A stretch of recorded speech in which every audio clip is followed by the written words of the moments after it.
परिसर में संतों की वेशभूषा पहनकर हुए विपक्ष के प्रदर्शन पर विवाद थमने का नाम नहीं ले रहा है। अब इस मुद्दे पर संत समाज खुलकर मैदान में उतर आया है। राजधानी दिल्ली के जंतर मंतर पर विश्व हिंदू परिषद के बैनर तले साधु संतों ने सांकेतिक सद्बुद्धि हवन किया और विपक्षी नेताओं से सार्वजनिक माफी की मांग की। चेतावनी भी दी गई कि अगर माफी नहीं मांगी गई तो देश भर में आंदोलन होगा। ये रिपोर्ट आपको दिखाते हैं।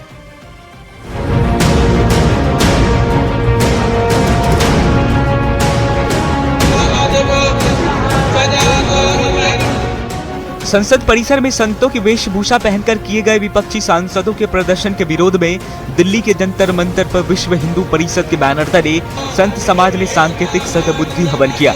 हवन में बड़ी संख्या में साधु संत शामिल हुए।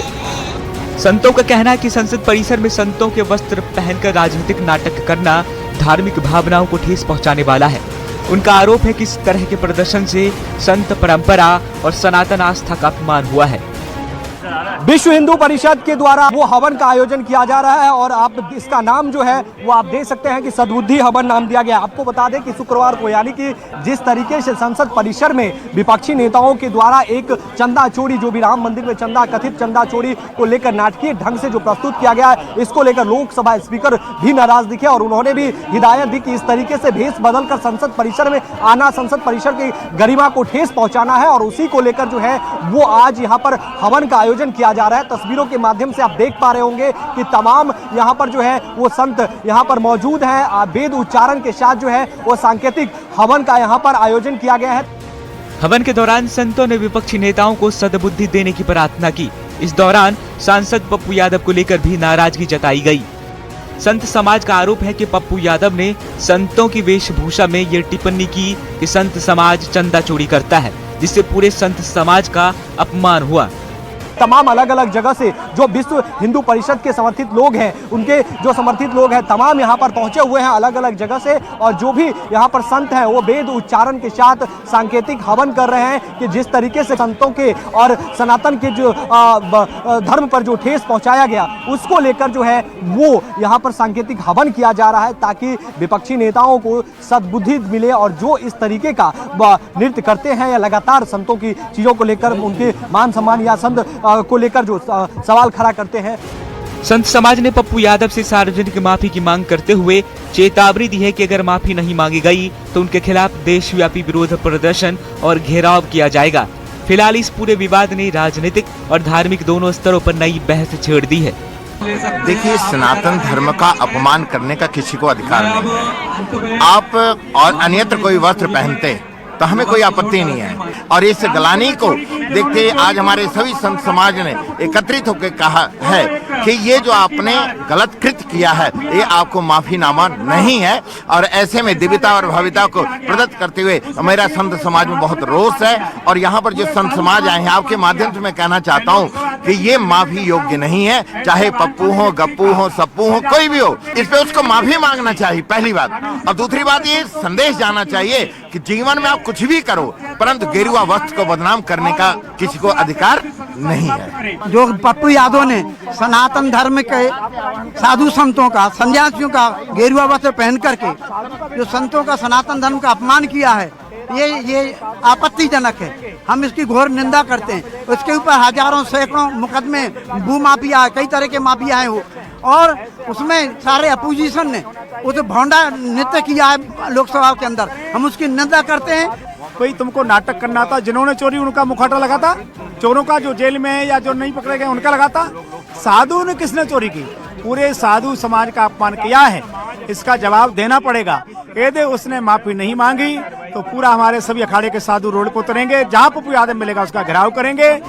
अब देखना होगा कि संत समाज की माफी की मांग पर विपक्ष और सांसद पप्पू यादव की ओर से क्या प्रतिक्रिया आती है, क्योंकि यह विवाद अब संसद से निकलकर सड़क तक पहुंच चुका है। Bureau report, news 18, Delhi NCR. उधर संसद में प्रदर्शन के बाद पूर्णिया सांसद पप्पू यादव ने बयान दिया। उन्होंने कहा कि क्या मैं सनातनी नहीं हूं?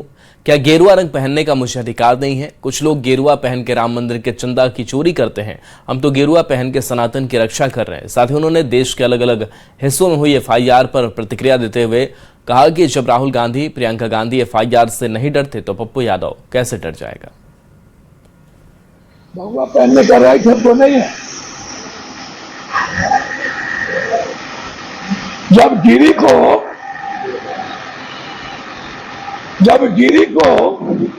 छद्म साहब गिरवा पहन करके चोरी करने का अधिकार है, तो पप्पू यादव को गिरवा पहन के गिरवा की रक्षा करने का अधिकार नहीं है।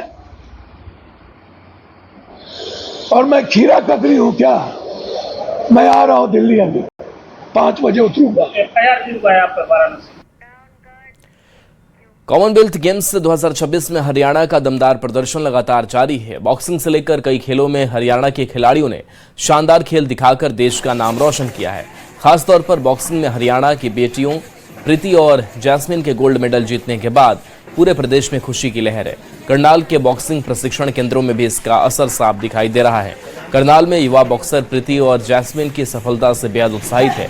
खिलाड़ियों का कहना है कि दोनों सीनियर खिलाड़ियों की मेहनत और उपलब्धियां उनके लिए प्रेरणा है। मेडल आए और भी बॉक्सर है, उनके भी मेडल आएंगे और मतलब अच्छा ही लग रहा है और ब्लेसिंग भी देते हैं और उनको कांग्रेचुलेशन भी कहते हैं जिनका मेडल आया है। उनसे सीखने को ही मिलता है, नई नई टेक्निक्स, मोटिवेशन वगैरह सब कुछ सीखने को मिलता है जो हमारे आगे वाली लाइफ में काम आता है हमारे लिए। और हम भी अगर आगे जाएंगे तो हमें भी पता होना चाहिए आगे क्या होता है क्या नहीं, उन्हें देख के सीखते हैं। काफ़ी प्राउड फील हो रहा है कि प्रीति दीदी का और जैस्मिन दीदी का गोल्ड आया है। उनको देख के मोटिवेशन मिलता है कि खूब मेहनत करते रहो, कभी एक ना एक दिन रिजल्ट आएगा ही आएगा। काफ़ी अच्छा लग रहा है। हरियाणा काफ़ी टाइम से अच्छा कर रहा है बिकॉज अब के प्लेयर्स में स्मार्ट वर्क और हार्ड वर्क दोनों का मिक्स है। पहले सिर्फ हार्ड वर्क था और अब स्मार्ट वर्क है, तो अब के टाइम में हार्ड वर्क और स्मार्ट वर्क दोनों मायने रखता है, तो बस इसी कारण आगे मूव कर रहा है। काफ़ी अच्छी तैयारी चल रही है और जब हमें पता लगता है कि ऐसे 2 मेडल आए, हमें भी इतना प्राउड फील होता है। हम भी उनसे सीखते हैं उन्हें देख के, काफ़ी अच्छा लगता है ये सुन के। प्रीति दीदी को कांग्रेचुलेशन करना चाहेंगे और जैस्मिन दीदी को भी। उनसे ही हम सीखेंगे, आगे बढ़ेंगे, उनसे ही हमें प्राउड फील होता है कि हमारे देश के लिए वो मेडल लेके आ रहे हैं और बच्चों को भी होएगा कि हम भी आगे जाएंगे खेलने। हरियाणा के भिवानी की बेटी साक्षी चौधरी ने भी कॉमनवेल्थ गेम्स 2026 में 51 किलोग्राम भार वर्ग में शानदार प्रदर्शन करते हुए गोल्ड मेडल जीतकर देश का नाम रोशन किया है। साक्षी की इस ऐतिहासिक जीत से पूरे गांव में जश्न का माहौल है। कॉमनवेल्थ गेम्स के फाइनल मुकाबले के दौरान साक्षी चौधरी का परिवार टीवी स्क्रीन से नजरें नहीं हटा रहा था। हर राउंड के साथ धड़कनें बढ़ती रही, लेकिन जैसे जैसे साक्षी जीत की ओर बढ़ती गई, परिवार का उत्साह भी बढ़ता गया। मुकाबला खत्म होने के बाद जैसे ही रेफरी ने साक्षी का हाथ विजेता के रूप में उठाया, घर में खुशी का ठिकाना नहीं रहा और परिजनों ने भारत माता की जय और भारत के नारों के साथ जीत का जश्न मनाया। बहुत बड़ी खुशी है जी आज मेरे लिए, इस तक बड़ी खुशी का दिन और क्या होगा जी। बेटी गोल्ड मेडल लाई जी देश खातर जी, इसे दिन खातर बाट देखने लग रहे थे जी। तक बेटी एक दिन देश का नाम रोशन करे जी, झंडा फहरावे जी, अपना राष्ट्रीय गान देश का झंडा सब तक ऊंचा हो जी, वो मन गर्व की बात है जी। देखो जी बहुत ही ज़्यादा खुशी है मेरे को, बेटी ने इंडिया का झंडा सबसे ऊपर ले गया, राष्ट्रीय गान वहाँ बजेगा और बहुत अच्छा प्रदर्शन किया बेटी ने। एक तरफा मैच जीता है 5-0 से और मेरे को उम्मीद है आगे कॉमनवेल्थ में, एशियन गेम्स में भी और ओलंपिक में भी बेटी गोल्ड मेडल लेके आएगी और देश का नाम रोशन करेगी।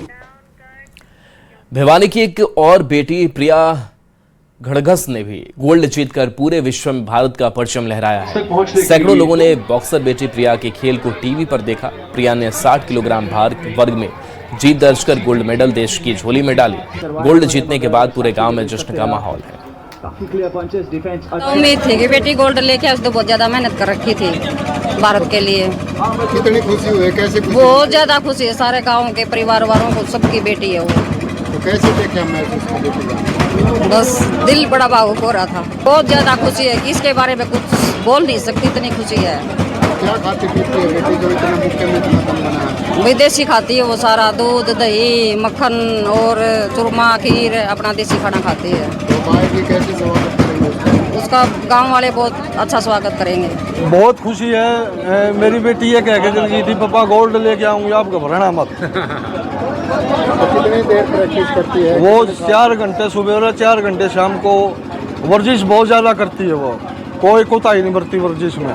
धड़कने तेज हुई आज मैच हो रहा था। थोड़ी थोड़ी तो हुई तो बहुत घने लोगों ने देखा और अभी भी यही है, पूरा गांव देख रहा था।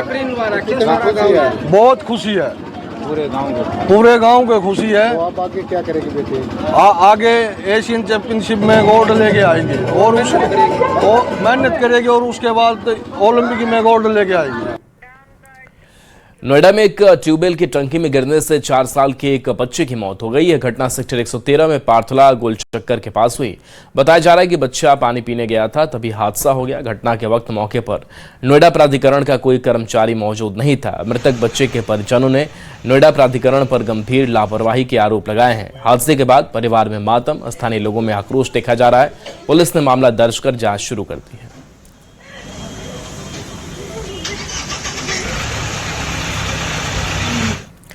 खाड़ी युद्ध से पूरी दुनिया में ईंधन संकट बढ़ता ही जा रहा है। अमेरिका इजरायल ने ईरान पर फिर से सबसे खौफनाक हमले की धमकी दी है। उधर मिस्र पर ड्रोन हमले के बाद एक और तेल रूट के बंद होने का खतरा बढ़ गया है। ऐसे युद्धकाल में चीन ने सबको चौंका दिया है। ड्रैगन लैंड में धरती पर सूर्य जैसी पावर हासिल करने का प्रयोग चल रहा है। क्या है चीन का टोमाकम जिसने ट्रंप की टेंशन बढ़ा दी है, इस रिपोर्ट में आपको दिखाते हैं।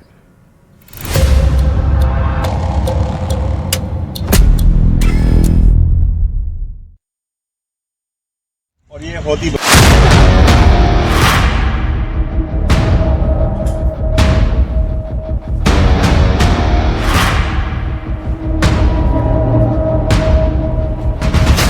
30 जुलाई 2027 व्हाइट हाउस अमेरिका।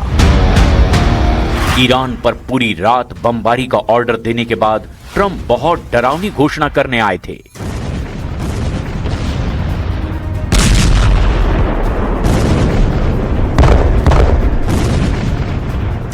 उन्होंने दावा किया कि अब ईरान को सबसे घातक हथियारों से दहलाएंगे, क्योंकि ईरान उनकी बातें नहीं सुन रहा। ईरान युद्ध में बराबर की टक्कर दे रहा है। ईरान ने अमेरिका को उसके अनुमान से ज्यादा परेशान कर दिया है। ट्रंप ने धमकी दी है कि अब ईरान को उनके क्रोध से कोई बचा नहीं सकता।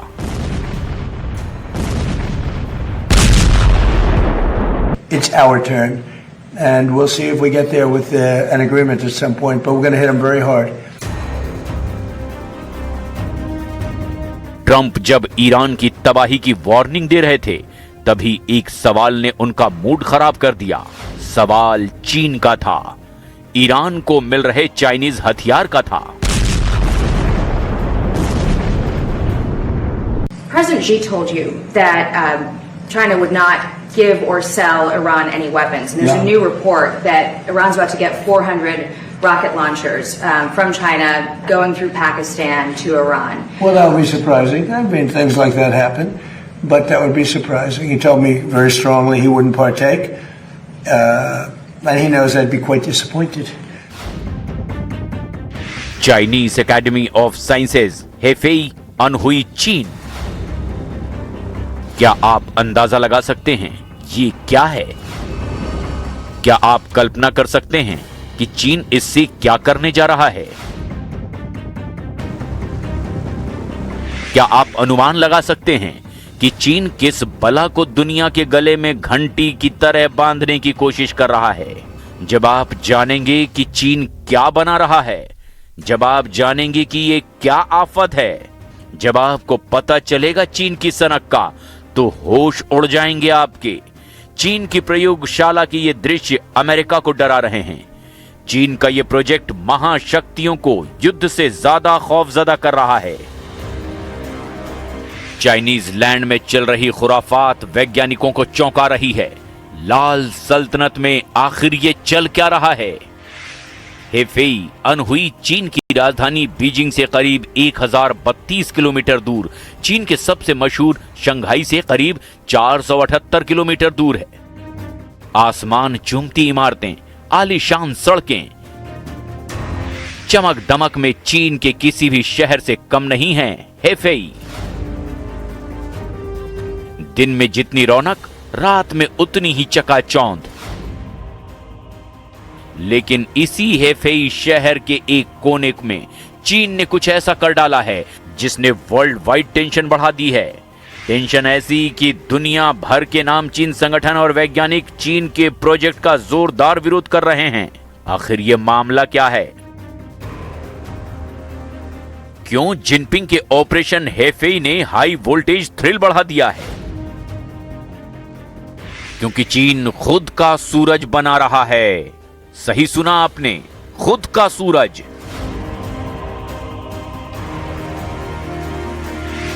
आने वाले कुछ ही सालों में चीन का अपना सूर्य चमकने लगेगा। चाइनीज सन पर लेटेस्ट रिपोर्ट यह है कि यह असली सूरज से 10 गुना पावरफुल बताया जा रहा है। ड्रैगन चालबाज है, शातिर है, जहां मुनाफा दिखा वहां पैतरे दिखाता है। खाड़ी युद्ध में चीन की चालबाजी पकड़ी गई है। अमेरिका से झूठा वादा करके चीन ईरान को हथियारों की सप्लाई कर रहा है। ये बात अब ट्रंप को भी पता चल गई है, लेकिन ट्रंप जिस बात से अनजान हैं, वो है चीन का प्रोजेक्ट टोकामाक, जिसका पूरा नाम है experimental advanced super conducting tokamak. Chinese academy of sciences से जुड़े इंस्टीट्यूट ऑफ प्लाज्मा फिजिक्स के वैज्ञानिक इस प्रोजेक्ट में जी जान से लगे हुए हैं। उनका मकसद आर्टिफिशियल सूरज बनाना है।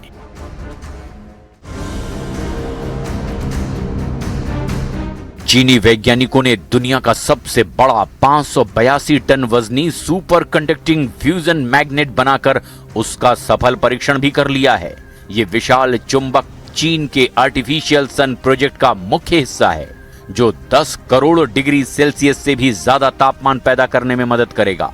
ये तापमान असली सूरज के कोर से भी कई गुना ज्यादा है। अंग्रेजी के डी अक्षर के आकार में बना ये चुंबक 21 मीटर लंबा और 12 मीटर चौड़ा है। इसका कुल वजन 582 टन है, जो कई बड़े ट्रकों के बराबर है। दुनिया के सबसे बड़े इंटरनेशनल न्यूक्लियर फ्यूजन प्रोजेक्ट में ये चुंबक इस्तेमाल होते हैं।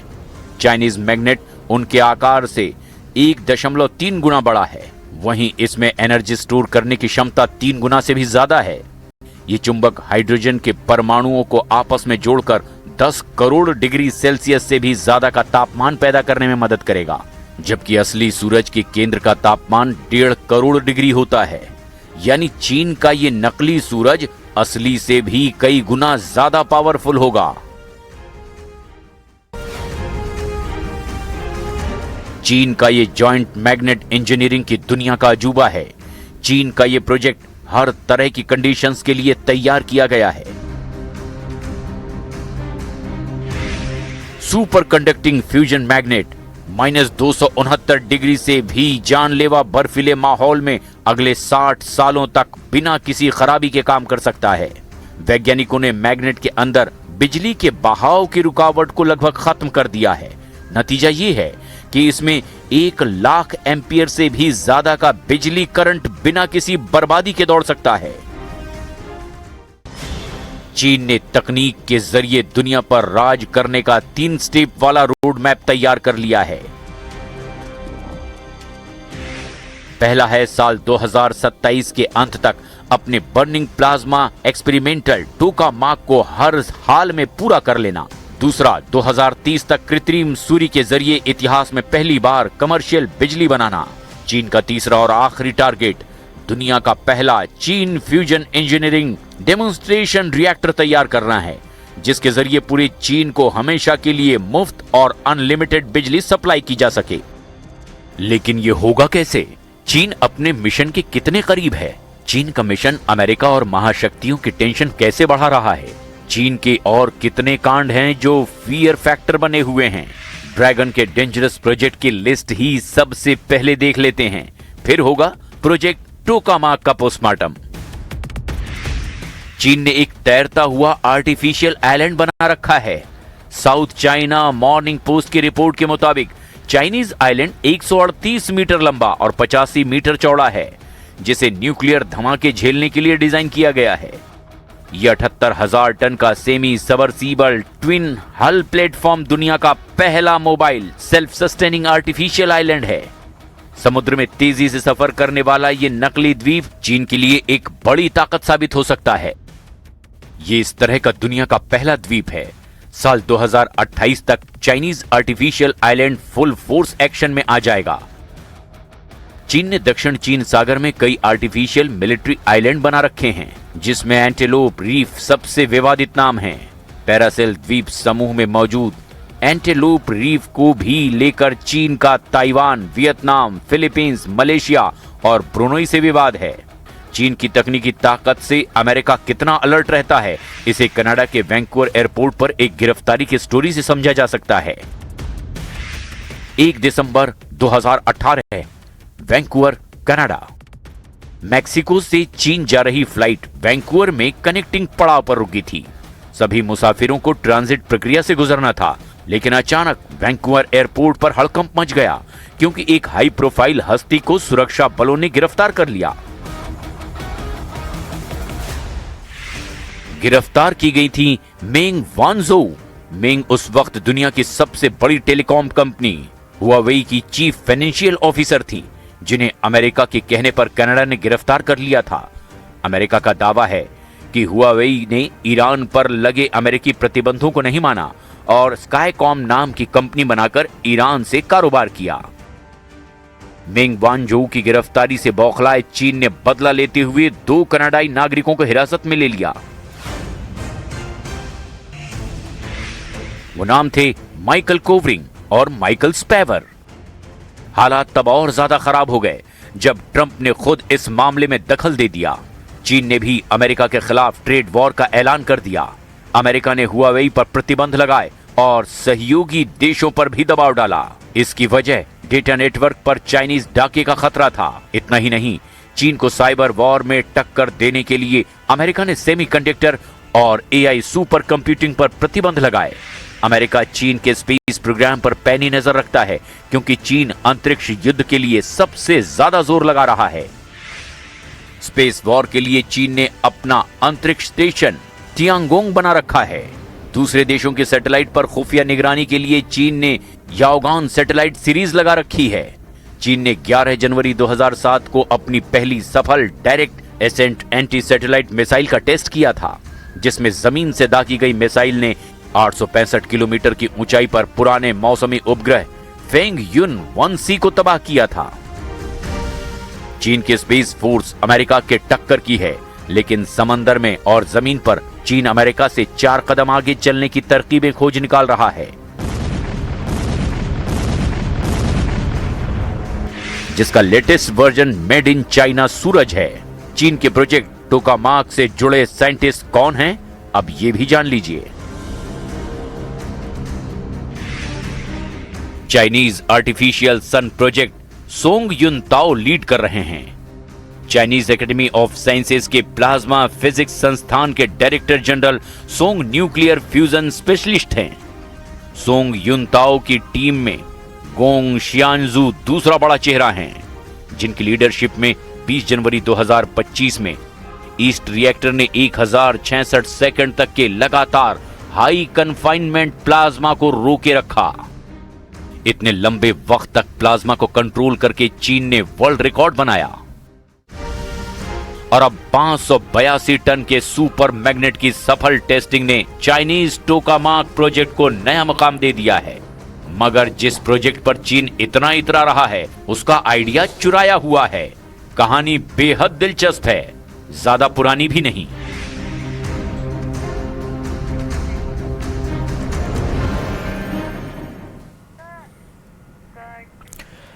रांची के जयपाल सिंह मुंडा स्टेडियम में देर रात जेपीएससी धरने के दौरान अफरा तफरी देखने को मिली, जब हाई मास्ट लाइट के टावर में देर रात एक युवक चढ़ गया। युवक के चढ़ने की सूचना के बाद पुलिस पूरी रात मौके पर मौजूद रही। करीब 8 घंटे के हाई वोल्टेज ड्रामा के बाद युवक नीचे उतरा और पुलिस ने उसे हिरासत में थाने ले आई और युवक को मेडिकल चेकअप कराया गया। जानकारी के मुताबिक पत्नी के मायके जाने के बाद हीरालाल नाराज था और सीएम हेमंत सोरेन से मिलना चाहता था। युवक लगातार सोशल मीडिया पर आत्महत्या की धमकी दे रहा था। युवक ने टावर में चढ़ने के बाद रोजगार का मुद्दा उठाया और गांव में स्कूल खोलने की भी बात कही। जो करना है तो जेल लगवाना है, फांसी लगवाना है, सीधे जो भी करना है हम सब मंजूर है टोटल। इसके लिए हमको मंजूर है, गोली भी खाना पड़े खाएंगे हम सब कुछ। क्या भीख क्या मांगना चाह रहे थे? 1 रुपया मांगना चाह रहे थे किससे? मुख्यमंत्री जी से। किससे? एक प्रशासन ले लिए तो मुख्यमंत्री जी से। हम कहीं आम जनता मांगते हैं तो 10, 20, 50 ऐसे देता है। तो हम चाहते हैं कि मुख्यमंत्री जी कितना दे, पूरा दुनिया में दिखाना चाहते हैं क्या कि एक सामाजिक कार्य करना चाहते हैं। भीख मांगते हैं, हाँ, स्कूल खोलना चाहते हैं, हॉस्पिटल खोलना चाहते हैं, कुछ भी चाहे। क्या कि नौकरी नहीं है तो क्या करेंगे, कुछ तो करेंगे रोजगार। न्यूज